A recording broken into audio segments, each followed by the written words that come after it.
Hello, ladies and gentlemen. You're welcome once again on Haburane Family Connect, where family matters. On this channel, it is all about family. So, you're welcome once again. We've been talking about a dysfunctional family. We talked about causes. We talked about symptoms and signs. We talked about different things that always emerge in a dysfunctional family. So, welcome once again. We're going to talk about what can you do if you find yourself in a dysfunctional family, or maybe if you have a friend, you have anyone that you know that they are living in a dysfunctional family. What can we do to make sure that our families become better, so that we can thrive and have good relationships and build strong families, as we are talking about dysfunctional families and how are we going to overcome this? Let's encourage open communication. Have children to share whatever they are going through. Have time with those children. Share. You can create activities in bringing that social communication, that harmony. Feel free to share with your children, because when you have that, you encourage open communication, there is a way this child builds esteem. It builds esteem, bond. Yes. And also that communication helps in bonding, and it also helps as these children grow up. You have already built an atmosphere where they know that I am welcome to share, that my points matter, my ideas matter. You might not take them on, but listening. Because at times people think that every time you listen to someone, you must do something. No, at times you don't need to do something. Someone can tell you something, you say, okay, I have heard. Let me think about it. But you have given them an ear. They know that I can talk and someone listens. So it is very important for us to have that open communication, and not only with our children, also with our husband. Because remember that in our previous videos, we started talking about the family, and we said that family sits at the foundation of marriage. So, and marriage is between a man and a woman. So, if both of you are having a good communication, it will flow to the children, and the whole family now will gain. Yes, because you as a couple, you already modeling. You know, Molly, in families, there are those that are biological children, and there are those also that we take care of. They are all children. They are all our children. Yes, they are all our children. So you as a parent, you need to know I'm the head. I have to be a lead. So that these ones can also follow me. They can also, yes, I have to model them. How do I communicate to my children? When do I even think of how am I living my own life? Have we ever thought of that in our lives? Your lifestyle. How do I move? So that is how you are building the relationship. Yeah, there's a lot of blame game in this whole thing. When you try to listen, some of us who have done family counseling, there's a lot of blaming. The wife blames the husband, the husband blames the wife, the child blames, I don't know, the father, they blame our neighbors. Now, just like we started looking at causes, the individual causes, to me, the solution lies also in individual solutions. That if I am able to work on myself, change must begin with me. What I want my wife to do for me, I should first do it for her. And even that's what the Bible says. Yes. What you sow is what you. What I want my children to do, they should do it, see me do it, either for their mother or even for myself. Or even for themselves, for them. Yes. Now, if I recognize that I have been heartbroken, that I carry numerous childhood wounds, then I should definitely go and seek for therapy. Therapy now, it is professional treatment. Yeah. The challenge we have, Mori and Rebecca, is that we live in a society where we are not used to talking to people about our issues. Yeah, because of insecurity. Because of so many factors. One is insecurity, which stems from my background. Again, trauma. Broken society. Now you bring in broken society. And so someone that doesn't have the confidence to pour out their hearts And even to the this other other thing, person. some people don't even know how to open up. Because someone who grew up in a dysfunctional family, they don't know even that someone can go and talk to someone. That there is someone who can listen to me I and, remember when I was and give me growing time. up, that was one of the biggest challenges. Yeah. Open up and talk to someone. How? You even don't know how to start and where to start. So we need to really try to understand that actually our biggest solution lies in seeking for help. We need to be treated just like you suffer from malaria and go and get screened and you receive medical attention.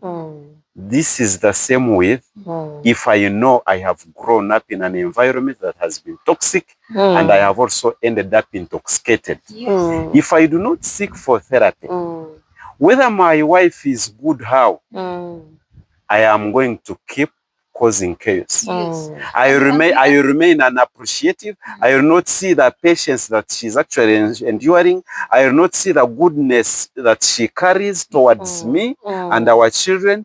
All that will not be recognized because there is a lot that is shielding the other good seeds in me. Yeah. And because you have grown up in such environment, we reach a time where it has become normal. The other dysfunctional part of us has become so normal that you even do it when you don't know you do it. So people tell you, but why are you over quarreling? It's like, I am not quarreling. Someone is like, me, I am not quarreling. I'm like telling you my point. This is some would even say, this is my nature. This is how I talk. You better accept me the way I am. That's how I grew up. You married me at 35. I can't change. You know, that's now that voice comes from a wounded fellow. Yes. Now, when we receive treatment, I know we've been hurt. I know we've shared our dark part of our lives to someone at some point, and they have maybe betrayed us, and that has taken away trust for some people. But that's why I said, look for people who are professional. Yes. There are people who have studied this. There are people who know the true meaning of confidentiality. That you come to me, I listen to you with no judgment. I'm not going to judge you. I am not going even to interrupt you. You speak. And then afterwards, I just provide an environment, an atmosphere, which is going to help you actually even discover what you can do to get out of the challenge you have. So let people not fear to seek this help. Because whether you study, whether you have a PhD, whether you buy I don't know how many good cars, build so many houses, and you think, oh, this is going to take away the pain you've been carrying, you'll still live in a mansion, but have a dysfunctional family because you will keep causing trouble. And even you in that become family. dysfunctional because it's like how you see someone who is leaping. Yes. When you maybe something has pierced in the foot. Mm-hmm. Whether they have called you on the biggest platform of the universe, as long as you're reaping, you will always be reaping. But if you sit down and allow to heal, that means now you can move. Okay, when you're okay, you can put on any kind of shoe. But when you are leaping, there are shoes you cannot wear. The advantage of seeking for treatment, when you hear yourself, you are able to understand actually why people are behaving the way they are behaving towards you. Whether at your place of work, even if somebody comes and steps onto your toe, wanting to provoke you, you look at them and you are like, I know what this person is going through. And so I am not going to add on to their woundedness. And then you will just play it calm. But if you have not heard and this person says something you see is actually pulling you down, when actually you grew up in a family that they were pulling you down, and now that you have studied, you want to go up. Now, when this workmate says something that is belittling you, fire for fire. Yeah, of course, Fire on the for fire. mountain. Fire That's on the why mountain. you will even see a born again Christian. They are the ones who tell us, convince us that they are sisters and brothers of Jesus Christ. But once they have childhood wounds and a workmate scratches that area, mama, they will use scripture to actually show you that you are demonic, that you are doing something evil. But actually, when it is coming from when actually all that reaction wasn't needed. If someone really had worked on themselves. Because I always tell people that I am called Molly. Now, if I'm walking and you called me Rebecca, I would not stand because I am not Rebecca. But if you call anything with it, that starts with Emo More, Maria, what? I would think maybe you have mistaken my name. So if someone calls you a prostitute and you know you have never prostituted, why should you call? So, if we do not hear, let me, since we are being watched by people who are the elite class, because so I believe these are workers, the working class. These are people who have studied. Maybe they are still at campus pursuing their academic careers. These are managers. These are I don't know, the directors like Vincent here. They are the ones who are watching us. Now I want to make something very, very important clearly. I don't know you people. I don't know if you've worked for some people. And there's where I worked at some point. And we had a boss. And this boss, whenever would have meetings, you would address him according to his all titles. If it slips out of your mind, tongue, and you just mention his name, even if you say Mr. So and so, but you left out the title, he would just tell you to repeat, to recognize him very well. That's not me. Personation. And we were like, this is his name. I am Vincent.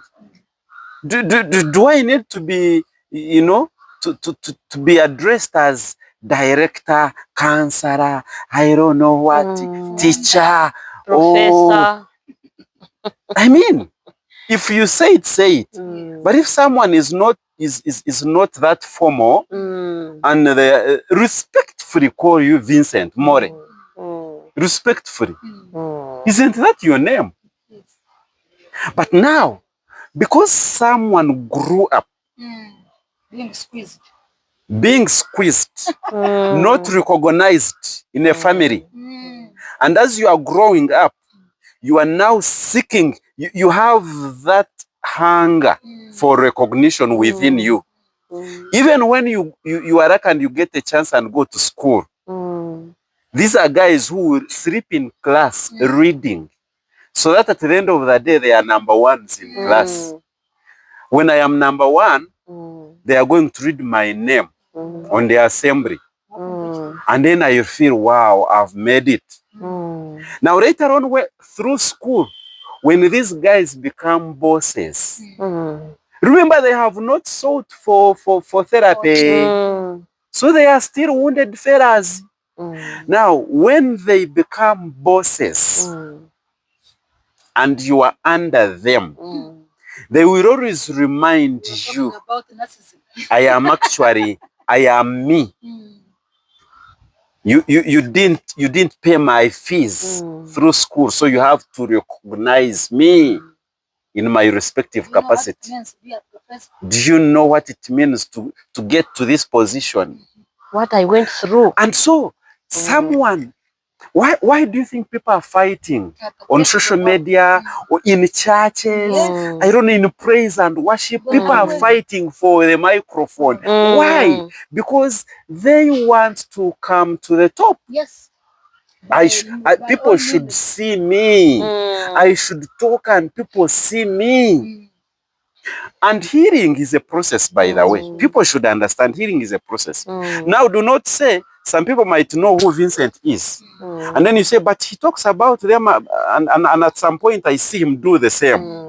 Healing is a process. What we are talking about is understanding why you behave the way you behave sometimes, so that when people remind you, oh, please, you have talked too much, then you say, you remember, okay. And then you keep quiet. But why are people doing that?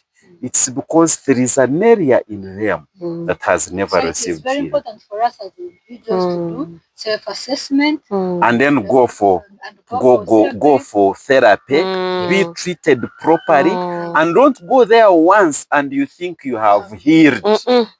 And people think that when we talk about seeking for, even when we seek medical help or seek for counseling, people in a long time ago people used to think that counseling is for HIV patients. HIV patients, the mad, the depressed, like you were talking about, those who are depressed. But even us who are here, even me as a counselor, I need a counselor. Why? Apart from me being a counselor, apart from being a midwife, I am also a person. I'm a human being. When I wake up in the morning and I'm very stressed. Every month I go for my counseling session. So every person needs a counselor.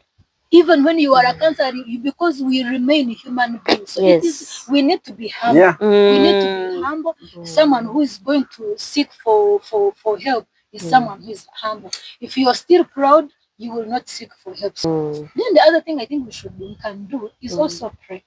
Prayer, we know it is one of the weapons that can help us, because there are times when there are things you cannot see with your natural eyes, and there are things you cannot touch, and even in people's hearts, there's when you can't touch there, you can't see. At times you get clients, I think you have seen them, Naija, they come, they tell you one thing, but then they're struggling with another thing. Why? Because they are still dealing with mistrust. They don't think that if they told you this, you would keep it. So they first tell you the little ones on something that is not connected. They want first test and see, is he or she capable? So, but prayer, it goes deep down where we don't see. And God has a different way of helping us find help. Let's not be limited that if I will only find help here. For you, just pray and let God work in His ways the best way He knows. Thank you so much, Mori. In relationship to that, which it was actually part of my last point under individual solutions, which is practicing self-care. Self-care is very important. Now, once as an individual in this family, I should not just live just anyhow to whom it may concern. I admit this is my life, and it must take some kind of direction. Because under individual factors, we looked at it or we didn't, but there is chaos. And in dysfunctional families, there are chaotic lifestyles. People they are confused. Now, when you are practicing, there's no structure, there's no direction, there's nothing. But under self-care, I know I am Vincent, I know I am a man, And as a man, I know there's a way I'm supposed to appear. I am supposed to take good care of myself. In dysfunctional families, you'll find a man, when I don't want to say, I already said that I grew up in one. I would ask, whenever I would be going back to school, I would ask for Vaseline from my father. On the rest of the things, I'd give my father to buy for me. I'd put Vaseline. And then my father would call me and ask me, what is this one for? It is. Are you a woman to use Vaseline? So I was going to say that it is in dysfunctional families where men think they are not supposed to mind about their body. You know, that you wake up, you don't even look yourself into a mirror. You say, does a man look themselves through mirrors? What are you trying to do? But self-care requires me to wake up in the morning, brush my teeth.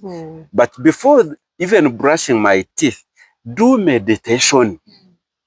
Meditation. Now that's where your prayer comes in. Because we want to use meditation so that those who are not fond of praying might not say now, so they are saying things which are abstract, which we do not know, and so it is irrelevant. For us Christians, if you find you wake up, I don't think in a dysfunctional family they will ever have a time to wake up and say, hello, come, let's say our evening prayer before we go to bed. One is going to come at 9, another one will come in the morning, another one will come the next day. That is if they come. That is if they will not spend days minus coming. So, self-care, I take good care of myself. I meditate. I look deep within me. Get in touch with my feelings. In another language, it is called mindfulness exercise. I get in touch with my feelings, my thoughts. Whatever is going on within me, I validate it. If it is anger, I admit, yes, Vincent, you are angry. This morning I woke up feeling I am angry. It is okay. And then, as I think about it and say it is okay, I am seeing actually where the anger is coming from. And by doing that, I'll be able to monitor myself throughout this whole day. And then, dress well. Dressing well doesn't mean you have to put on suits and what. It comes from being mindful of how I present myself. Now, the way you present yourself under self-care, it is what your children are going to copy. You will not have disorganized children if you are organized. Yes. Because children copy very well from their parents. But if you are sitting together at table and you are eating together and you tell tales together, you and your wife, and this child is seeing actually what you are doing. Every evening she reminds you, Daddy, tell me a certain story. And then you bring it out. This child will grow up composed. Yes. So self-care is very, very, take a walk, do exercises. As you are doing that, you are eat well. And when we talk about eating well, Eat well. Meat, chips and chicken, and what, and before you know it, you are now stressed because of the size. So self-care is very, very important when it comes to getting over some of these dysfunctional traits. About our diet. It is very important because, like in all that we are talking about, whatever we are going to achieve and become cannot become unless we are aware. Yes. So it is, if you are a healthy mind, should be in a healthy body. So it is very important to emphasize self-care, spiritually, emotionally, physically, and socially. So it is very important for us to have these things in the boundaries, because they say too much, when something becomes too much, it also becomes bad. Yeah. So everything we are talking about here, it needs to remain within its own balance. In its own balance. And then the other thing we can talk about is intentionality. Even in all these things that we have said, we cannot do them unless we are intentional. Because these are things which are not naturally done. Or we have not grown up in such environment which helps these things. So for us to do them, we must put it as an intention. It must be at the back of our mind, knowing that we need to do this, not because we have seen it, not because we know it, but because it is the right thing to do. So listen, your last words. Thank you for watching, and the last message I give to our viewers is that healing begins and must begin with me. If we are to have societies that are transformed, there has to come out someone, a courageous person, to say, I need to go and change things. I think I have grown up in a family that I didn't like whatever was going on. And I need to break this cycle. I need to, because you have followed the different patterns of the behavior in your family, and nothing really interests you. So you decide to say, I think let my generation be different. I carry a lot of wounds, but my children should not carry what I am carrying. I think to me that is very, very important, because there are certain things we will not change by the way. Even when we go for therapy, there are certain things that will keep coming until you die. We must make drastic decisions and say enough is enough. Let me seek therapy for the well-being of my generation, the generation after me. And that involves a holistic approach. It involves prayer, praying so hard so that your genealogy, your family tree is healed. Because otherwise these things will keep chipping in, unknowingly. You'll find they're already surrounding even your children. So we need to pray quite a lot.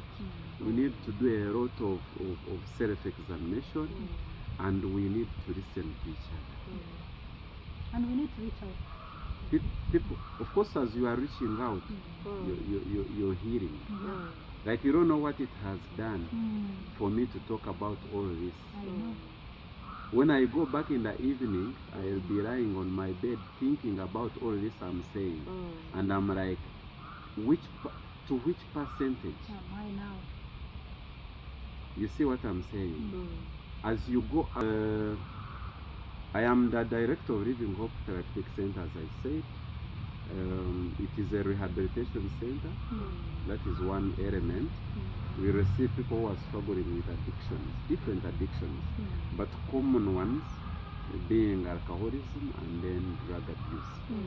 Those who abuse marijuana, cocaine, nicotine, and all that. Now, we are found in Kakoba, here in Mbarara. Kakoba, Chakotani, LC, just behind Kasinjenja as you are going to Bishop Stewart University. And we are there 24/7.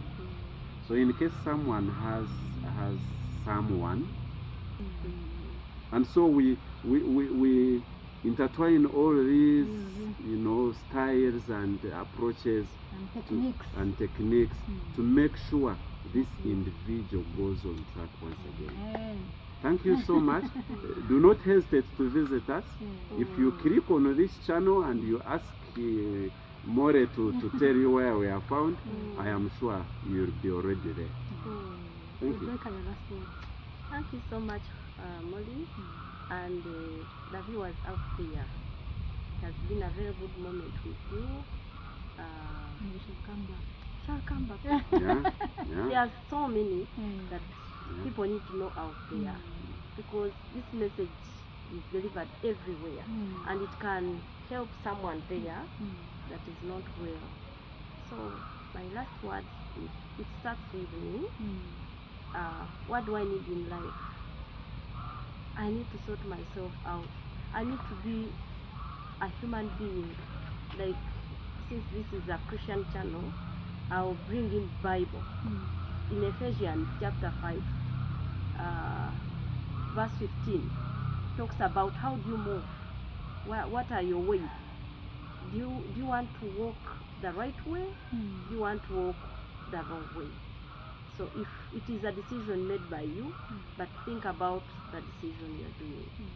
So to me, I decide to move well, because it's what that will work for me. So they are out. I urge you to know the way you're moving, to bring well your homes. How do you even talk to your children also matters, because a happy home is always a happy home. So I wish you well. May God bless you. Hello, ladies and gentlemen. Once again, I want to thank you for the patience and for engaging with us.